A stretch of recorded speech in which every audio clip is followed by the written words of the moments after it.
Assalamualaikum warahmatullahi wabarakatuh. Perkenalkan, nama saya Afifah Kansanagiro, NIM 1802101020409. Saya berasal dari Program Studi Pendidikan Fisika Universitas Jember. Halo semuanya, apa kabar? Semoga kalian dalam keadaan sehat selalu dan tetap mematuhi protokol kesehatan. Pada pertemuan kali ini, kita akan belajar mengenai materi fisika kelas 10.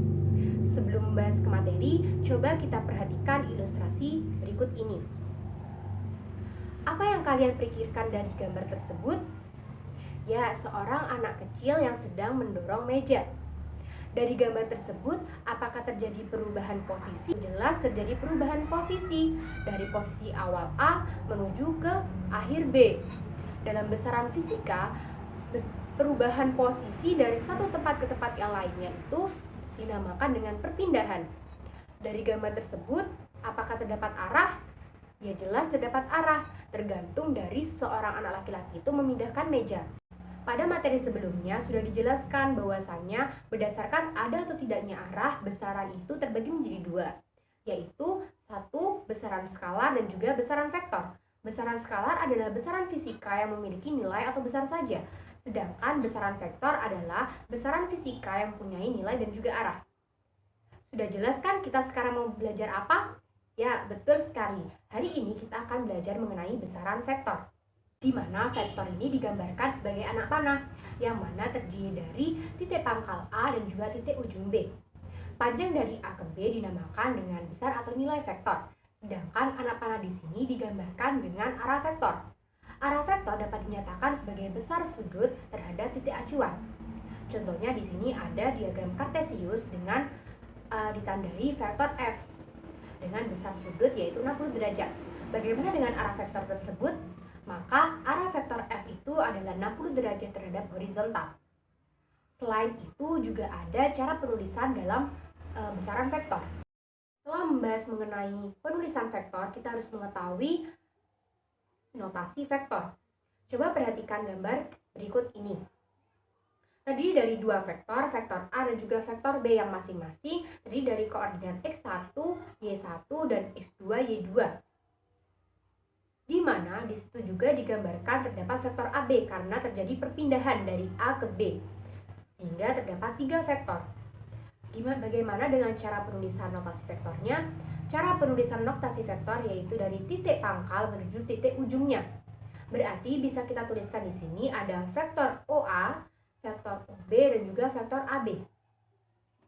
Lalu kemudian, bagaimana dengan vektor posisinya? Vektor posisi adalah suatu vektor yang berada pada titik pangkal. Vektor posisi di sini ada vektor OA dan juga vektor OB. Selanjutnya adalah vektor non-posisi. Dari gambar tersebut, manakah yang termasuk dari vektor non-posisi? Ya, betul sekali, vektor AB, karena vektor non-posisi adalah kebalikan dari vektor posisi. Vektor non-posisi adalah vektor yang tidak berada pada titik pangkalnya, sehingga di sini vektor AB termasuk dari vektor non-posisi. Bagaimana caranya untuk mencari vektor AB? Sehingga vektor AB di sini sama dengan vektor B dikurangi vektor A. Jadi dapat kita simpulkan bahwasannya vektor AB itu tidak sama dengan vektor BA. Selanjutnya yaitu terdapat metode penggambaran vektor. Ada tiga jenis metode penggambaran vektor. Yang pertama adalah metode segitiga. Metode segitiga adalah cara penjumlahan dua vektor dengan memindahkan titik tangkap salah satu vektor pada ujung vektor yang lainnya. Kemudian menarik garis lurus dari pangkal ke ujung vektor tersebut. Langkah yang pertama, kita lukiskan terlebih dahulu vektor A atau vektor 1 dan vektor B, yaitu vektor 2, dengan titik tangkapnya berhimpit pada ujung vektor pertama, seperti pada gambar berikut ini. Lukislah sebuah vektor dimulai dari titik tangkap vektor pertama menuju vektor kedua. Vektor ini dinamakan dengan vektor resultan, di mana jika kita lihat pada gambar tersebut, terdapat dua. Untuk penggambaran yang pertama yaitu untuk mencari resultan dari vektor A ditambah dengan vektor B. Sedangkan yang kedua adalah resultan dari vektor A dikurangi dengan vektor B. Yang kedua adalah metode jajar genjang. Metode jajar genjang ini adalah cara penjumlahan dua vektor dengan melukiskan seperti jajar genjang. Langkah yang pertama yaitu lukislah vektor pertama dan vektor kedua dengan titik pangkal berhimpit. Yang kedua yaitu lukislah sebuah jajar genjang dengan kedua vektor tersebut sebagai sisi-sisinya. Selanjutnya yaitu resultan kedua vektor adalah diagonal jajar genjang yang titik pangkalnya sama dengan titik pangkal kedua vektor tersebut. Dapat kita lihat pada gambar di bawah ini. Terdapat dua perumpamaan. Yang pertama adalah untuk penggambaran resultan dengan vektor A ditambah vektor B, dan yang kedua adalah untuk resultan dengan vektor A dikurangi vektor B. Yang ketiga yaitu menggunakan metode poligon. Metode poligon dapat digunakan untuk menjumlahkan dua buah vektor atau lebih. Metode ini merupakan pengembangan dari metode segitiga. Langkah yang pertama dalam melukiskan vektor menggunakan metode poligon yaitu lukislah vektor pertama sesuai dengan nilai dan arahnya, misalnya vektor A.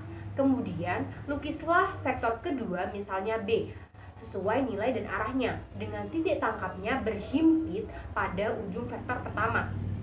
Yang ketiga yaitu lukis vektor ketiga dengan pangkalnya berhimpit di ujung vektor kedua, dan seterusnya hingga semua vektor itu akan dicari resultannya yang telah dilukis. Yang keempat, faktor resultan atau hasil penjumlahannya dapat diperoleh dengan menghubungkan pangkal vektor pertama dengan ujung dari vektor yang terakhir dilukis, seperti pada gambar berikut. Terdapat dua perumpamaan jika resultan yang dicari adalah A ditambah B juga ditambah C. Untuk yang kedua, resultannya sama dengan A dikurangi B dikurangi C. Selanjutnya adalah penjumlahan dua vektor. Penjumlahan dua vektor atau lebih berbeda dengan menjumlahkan bilangan biasa. Hal itu disebabkan oleh arah vektor yang menentukan hasil penjumlahan vektor.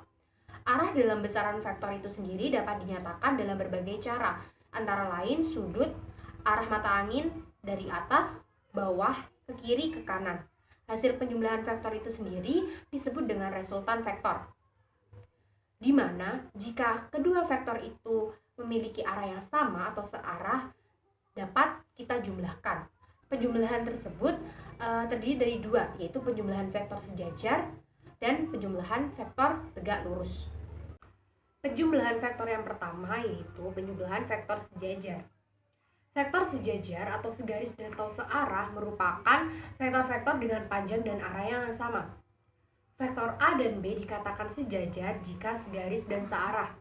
Penjumlahan vektor A dan B yang segaris dan searah dilakukan dengan cara memindahkan pangkal vektor B ke bagian ujung vektor A, di mana dalam slide berikut ini terdapat vektor A dan vektor B. Resultan vektor A dan B dapat dituliskan R sama dengan A ditambah B. Yang kedua adalah penjumlahan vektor tegak lurus.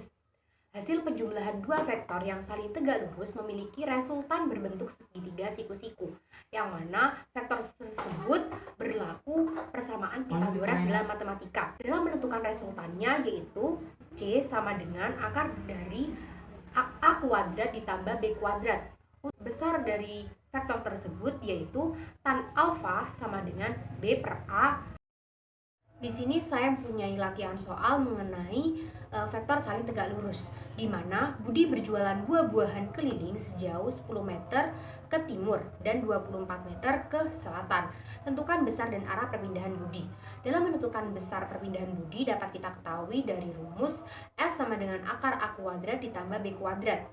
Sehingga dari persamaan ini dapat kita peroleh hasil besar perpindahan Budi sebesar 26 meter. Kemudian besar perpindahan Budi dapat kita cari dari tan alfa sama dengan Y per X, hasilkan 2,4. Selanjutnya yaitu kita mempelajari tentang menguraikan vektor secara analitis. Metode analitis ini adalah metode yang digunakan untuk menentukan besar resultan vektor secara matematis dengan menggunakan rumus. Adapun rumus yang digunakan yaitu merupakan rumus kosinus atau cos untuk menentukan besar resultan vektor, dan juga rumus sinus atau sin untuk menentukan arah besar resultan vektornya. Dalam menentukan besar resultan vektor, yaitu R sama dengan akar A kuadrat ditambahkan dengan B kuadrat ditambah 2 kali vektor A dikalikan vektor B dikalikan dengan cos theta atau besar sudutnya. Sedangkan untuk mencari arah resultan vektor yaitu R dibagi sin theta sama dengan B dibagi sin alfa sama dengan A dibagi sin beta. Baik, di sini saya mempunyai latihan soal mengenai penguraian vektor secara analisis. Sebuah vektor A sebesar 10 satuan dengan searah sumber dan vektor B sebesar 12 satuan membentuk sudut 60 derajat. Tentukan resultan vektor dan juga arahnya terhadap vektor A. Kita bisa cari menggunakan rumus kosinus, yaitu R sama dengan akar A kuadrat ditambah B kuadrat ditambah 2 kali A dikali B cos theta. Sehingga besar resultan vektor A dan juga B ini adalah 19,08 satuan. Sedangkan untuk mencari arah resultan vektor ini dapat kita gunakan rumus sinus, yaitu R per sin theta sama dengan B per sin alfa. Sehingga besar arahnya resultan vektor dari A ke B yaitu sebesar 13. Selanjutnya yaitu bisa kita perhatikan gambar tersebut di mana terdapat fx dan juga fy. Jadi bisa diuraikan sama dengan f dikalikan cos theta. Untuk fy itu sendiri yaitu sama dengan f dikalikan dengan sin theta. Besar vektor f dapat kita tentukan dari akar fx kuadrat ditambah dengan fy kuadrat. Di mana untuk menentukan arah dari vektor f itu sendiri, kita bisa tentukan dari fy dibagi dengan fx atau sin alfa dibagi dengan cos alfa sama dengan tan alfa.